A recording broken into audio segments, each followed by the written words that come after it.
Hari ini kita akan belajar tema 1, pertumbuhan dan perkembangan makhluk hidup, subtematika pembelajaran 4 tentang pertumbuhan hewan.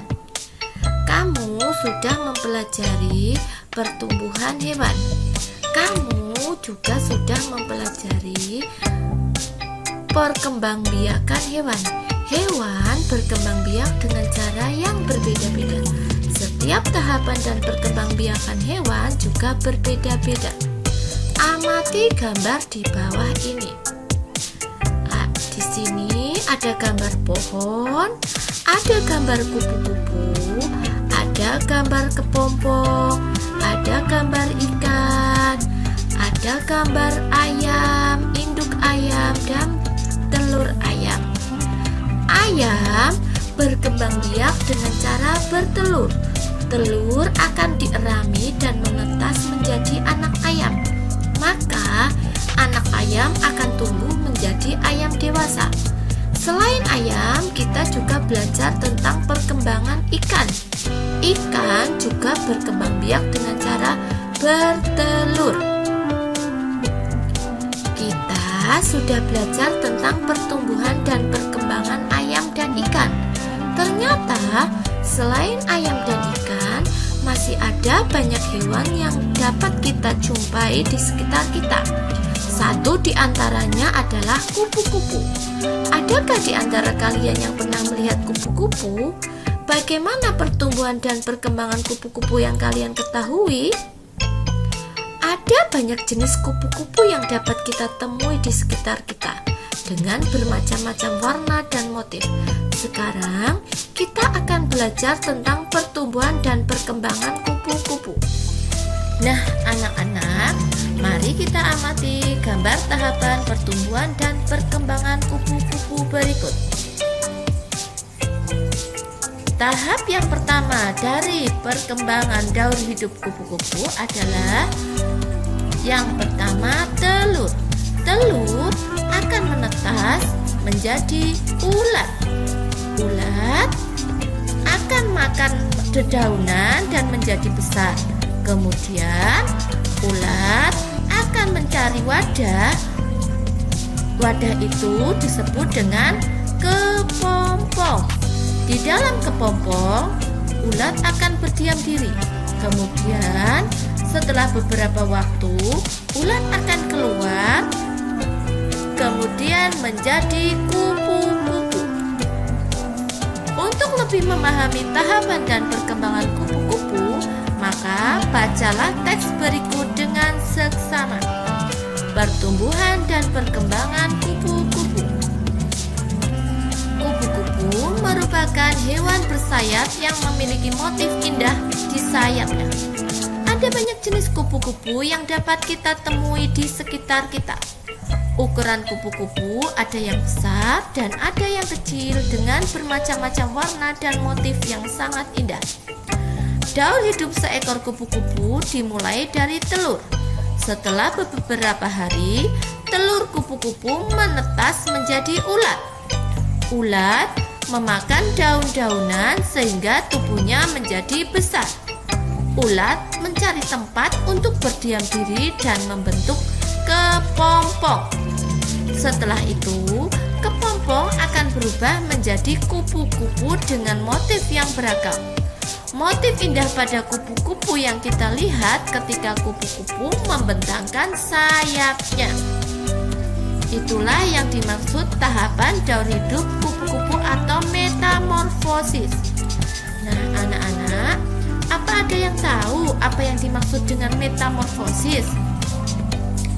Metamorfosis adalah perubahan tubuh yang sangat berbeda yang terjadi pada proses pertumbuhan dan perkembangan hewan.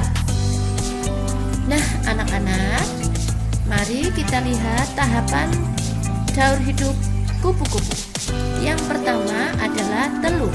Telur biasanya diletakkan di bagian bawah daun agar terhindar dari para pemangsa dan bisa bertahan hingga menetas menjadi ulat. Kemudian tahap kedua adalah ulat atau larva. Ulat akan makan daun-daunan sehingga tubuhnya menjadi besar. Tahap yang paling merugikan bagi manusia adalah tahap ulat, karena ulat adalah hama. Kemudian ulat akan mencari tempat untuk berdiam diri dan membentuk kepompong. Itu terjadi pada tahap ketiga. Di dalam kepompong, ulat berdiam diri dan tidak makan dan minum selama 7-20 hari atau waktu yang tidak ditentukan tergantung spesiesnya. Kemudian kepompong akan berubah menjadi kupu-kupu. Itu terjadi pada tahap keempat. Pada mulanya, kupu-kupu akan keluar dari kepompong dengan sayap yang masih kecil, kusut dan basah karena ada cairan. Cairan berguna untuk membantu pembesaran sayap kupu-kupu. Cairan ini disebut hemolim. Kupu-kupu akan merangkak ke atas dahan. Setelah tubuhnya mengering, kupu-kupu akan mencari bunga untuk menyerap nektar atau sari bunga. Nah, itu adalah tahap daur hidup kupu-kupu. Kupu-kupu berkembang biak dengan metamorfosis. Metamorfosis adalah perubahan tubuh yang berbeda yang terjadi pada proses pertumbuhan dan perkembangan hewan. Tahapan daur hidup kupu-kupu yaitu telur, ulat, kepompong, dan kupu-kupu. Kupu-kupu termasuk metamorfosis sempurna. Metamorfosis sempurna adalah proses daur hidup hewan saat lahir atau menetas sampai dewasa. Bentuknya berbeda. Sedangkan metamorfosis tidak sempurna adalah proses daur hidup hewan dari saat lahir atau menetas tidak mengalami perubahan pada bentuknya. Contohnya belalang, jangkrik, dan masih banyak lagi. Nah, anak-anak, mari kita mencoba menirukan gerak daur hidup kupu-kupu. Anak-anak, mari baca dan amati gambar ini. Posisi tidur telentang sambil mendekap kaki dan badan disebut gerak telur. Posisi badan merangkak disebut gerak ular. Posisi berdiri, tangan mengepal dan disimpan di atas kepala, salah satu kaki diangkat menyerupai gerak menggantung pada pohon disebut gerak kepompong. Posisi badan berdiri dan tangan terbuka, kemudian bergerak seperti gerak kupu-kupu berlari sambil melompat-lompat disebut gerakan kupu-kupu. Setelah kalian mengamati gambar dan membaca, tirukan gerakan kupu-kupu secara bergantian dan berikan saran kepada teman kamu tentang gerakan mereka. Nah, sekarang ceritakan pengalamanmu saat memberi saran. Memberi saran dengan bahasa yang sopan dan cara yang baik terhadap teman juga termasuk sikap menghargai teman. Kita harus memberikan saran yang baik jika melihat teman kita melakukan hal yang keliru. Ini kita lakukan sebagai tanda kita menyayangi teman. Menyayangi teman termasuk pengalaman sila kedua Pancasila. Sila kedua Pancasila berbunyi kemanusiaan yang adil dan beradab. Dengan lambangnya adalah rantai.